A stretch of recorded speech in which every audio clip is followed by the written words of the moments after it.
Hello, friends! Bible study. The NIV, John, chapter 18. Now, we're going to do one, ultimately today, we're going to do 1 through 24, but we're not going to do this all in one video. We will do 1 through 11 in this video, and then we will do 12 through 24 in the next, because technically this is 1, 2, 3, 4 different parables we're talking about, but we're not doing 4 different videos. We're going to do 2 videos, the long one, and then we'll group the shorter ones all together.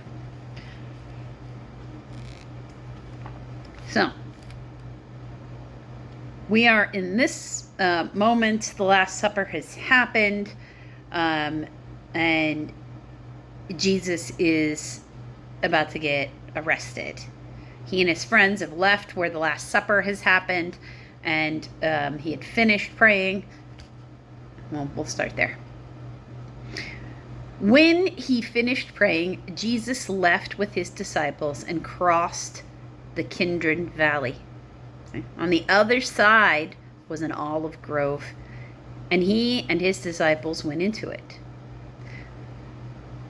So in this instance, because what you'll be noting here in John is that we would jump.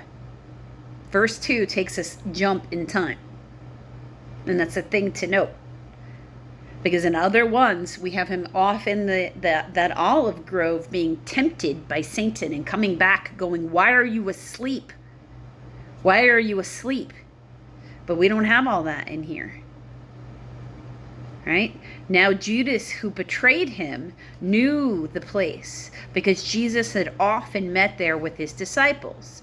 So Judas came to the grove, guiding a detachment of soldiers, some officials from the chief priests and Pharisees. They were carrying torches, lanterns, and weapons. So they're doing that because it's nightfall.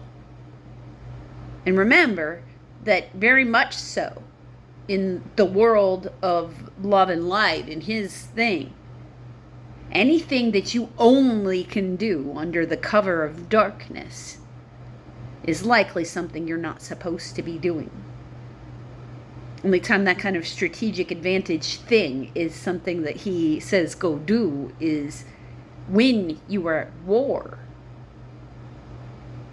So this isn't, he's just supposed to, like, in their eyes, because they don't believe he's the Messiah, he's just a rabbi. They're not soldiers. They're not carrying, lots of weapons. I'm not saying they're not carrying any weapons, because we know Peter has a sword. It's violent times. They likely have some form of a weapon on them, because if I were living in those times, I would walk around with a weapon. I'm not living in those times, and there's often a knife in my purse because utilitarian reasons for no other purpose. I might need it because I find that I often do. So, there's no cause for this kind of reaction to the words of one individual, especially if you don't even believe he's the Messiah, who they're supposed to actively seek. Jesus, knowing all that was going to happen, went out and asked them, "Who is it you want?" So he's not hiding at all. "Jesus of Nazareth," he replied. "I am he," Jesus said. And Judas the traitor was standing there with him. Notice again, there's no walking over and giving a kiss either. When Jesus said, "I am he," they drew back and fell to the ground. Again he asked them, "Who is it you want?" And they said, "Jesus of Nazareth." "I told you, I am he answered. "If you are looking for me, then let these men go." This happened so the words he had spoken would be fulfilled. "I have not lost one of those you gave me." Then Simon Peter, who had a sword, drew it and struck the high priest's servant, cutting off his right ear. The servant's name was Malchus. Jesus commanded Peter, "Put your sword away. Shall I not drink the cup the Father has given me? So, as I drink the cup that Father has given me, he needs the sword put away for a reason. Anyone is trying to swing a sword at Jesus in some way that did, like, doing something to him that he doesn't, like, agree to, that was not a part of the commandment between he and God, is gonna, that major wrath. It wouldn't happen. Like, swarms of, I don't know, bees or wasps would come in and kill all of them. I don't know. Some weird nature stuff would happen. Lightning would strike. Whatever God wanted to do in that moment, I'm not going to try to put limitations on him, because I don't like to put limitations on anybody. So, I'm not going to start with God, of all people. So, you can't, like, it can't happen, right? And he's supposed to be a savior with love. And that's not what they were expecting. I've said that before. They're expecting to be able to go charge into battle with a sword. And that's not the kind of battle they're fighting. It's spiritual warfare. Spiritual warfare sometimes does spill over into the physical plane, but not this one. Because if there was a big bloody battle, and people did terrible things to each other, then Satan's dominion over the world holds. And what's more is the whole thing is lost before it can even get started.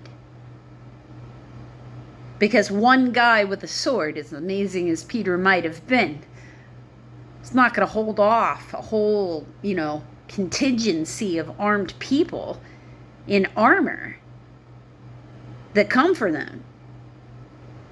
Peter cutting off that guy's ears because he had the element of surprise. The element of surprise is now gone. If Jesus and all of his apostles or disciples are all killed, there's no way for the seed to take root.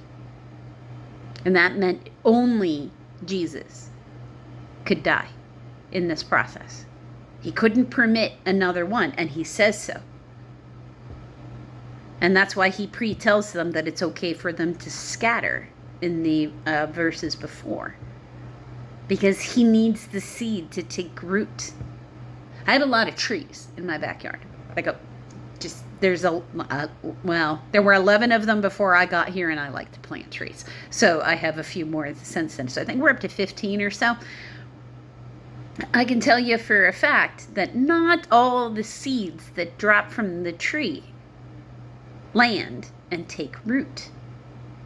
The birds they're all over the yard eating up all those seeds. I get a lot of birds because I have a lot of things to drop a lot of seeds in the yard. Now, me and the mother tree out there, her name is Elizabeth, she and I kind of have a thing. Any of her seeds that drop and take root enough that it can start to grow into something, like where it's actually more than this big, it's actually grows into something that's about way big or something.